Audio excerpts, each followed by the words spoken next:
Tian'Andriamanitra ho takatrao izay lazainy, ary ny tanjon'ny faminaniana dia famonjena.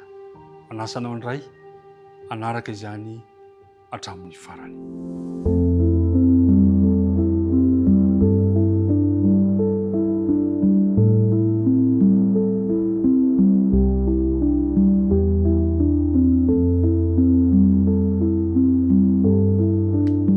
Alatsinainy faharaiky amin'ny telopolo volana marsa manolotra ny arahaba ho antsika rehetrarehetra amin'ny anaran'ny Tompo.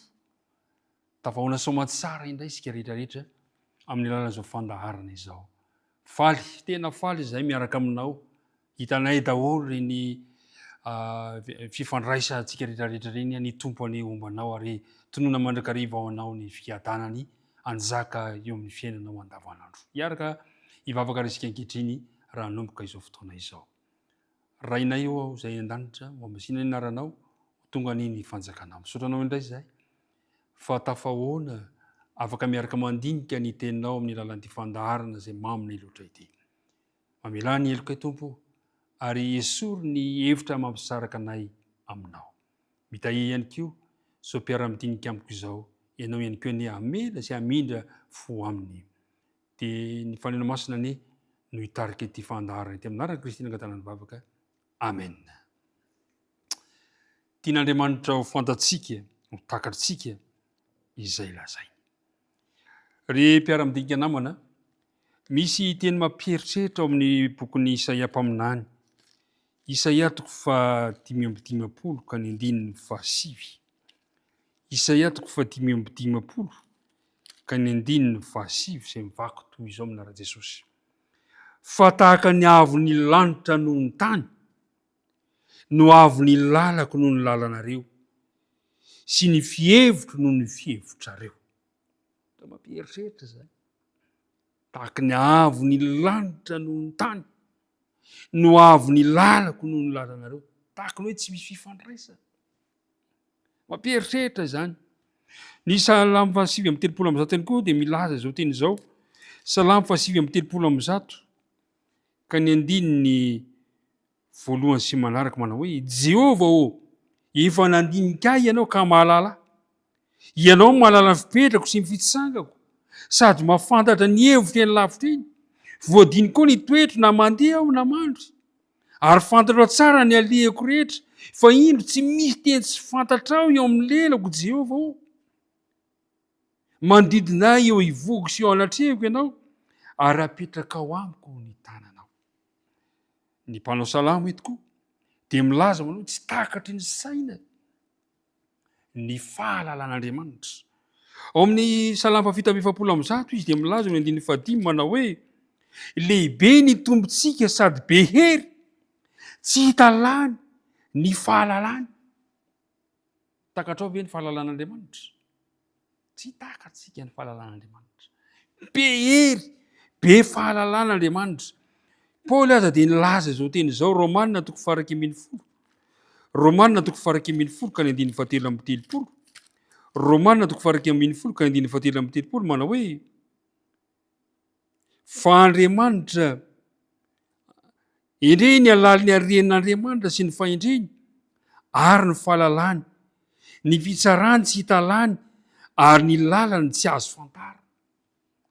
Endre zany alali ny haren'ny fahendren'Andriamanitra sy ny fahalalàny. Tsy takatsika izany. Ao amin'ny Jaona voalohany 3 ka ny 9:20 dia izao ny fanambarany manao hoe: na amin'inona na amin'inona na namelohan'ny fotsika antsika, satria Andriamanitra lehibe noho ny fotsika ka mahalala ny zavatra rehetra. Raha fihezana ireo andiny soratra masina vakitsika teo dia izao: tsy takatry ny saitsika ny fahafianonan'Andriamanitra naoviana. Tsy takatry ny saitsika ny fisainan'Andriamanitra satria tsy manapetra ary mahalala ny zavatra rehetra Andriamanitra. Mpamorona izy ary tsy fantatsika, tsy takatsika ny fahalalàny. Tsy takatrao naoviana fa ny mahafinaritra, ny mampahery androany. Ary tiako ampaherezina anao dia ataon'Andriamanitra mandrakariva zay atakaranao kosa nefa zay zavatra lazainy.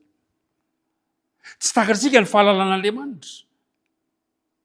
Mahalala ny zavatra rehetra Andriamanitra. Fa ataon'Andriamanitra avokoa kosa nefa ny fomba rehetra atakaratsika zay lazainy. Zao ny lazainy ao amin'ny Timoty 2:7. Mahafinaritra mieritreritra an'izany mpiara-midinika namana. Timoty 2:7 ka ny 9:7-10 manao hoe: fa ianao kosa dia mareta amin'izany zavatra nianaranao sy nampinoana anao, satria fantatrao izay nampianatra anao izany, fatry ny fony vaozaza ianao dia efa nahalala ny soratra masina izay nampahendry anao amin'ny famonjena amin'ny finoana izay ao amin'ny Kristy Jesosy. Ary mpiara-midinika namana, ny fitsipika anankiray amin'ny famolanina dia ny fitsipika anankiray dia ny fandiniana azy ary ny fanekena fa ao ambadiky ny famolanina anankiray dia misy famonjena izay ao man'Andriamanitra manao.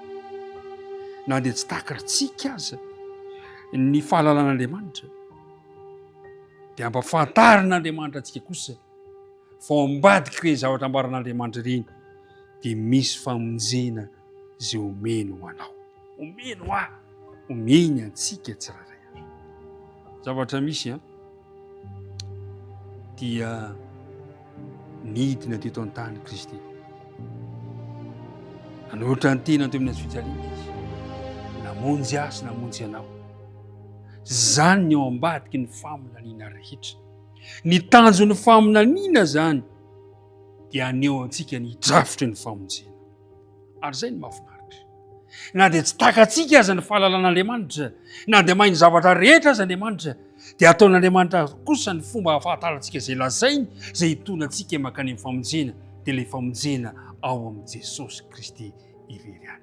Ny fitsipika ny famolanina anankiray eto dia izao, fitsipika hoe ao ambadiky ny famolanina dia tokony fantatrao famonjena ny ao ambadiky izany.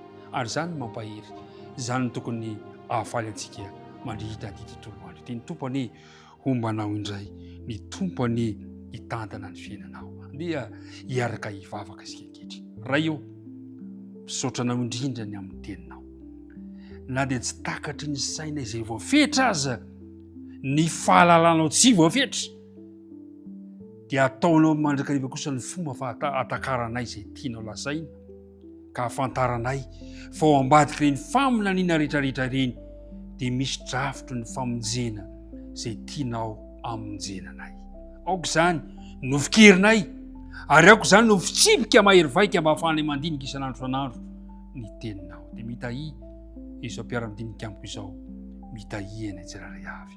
Dia nivavaka tononona sy angatana aminaraka Jesosy irery ihany. Amen.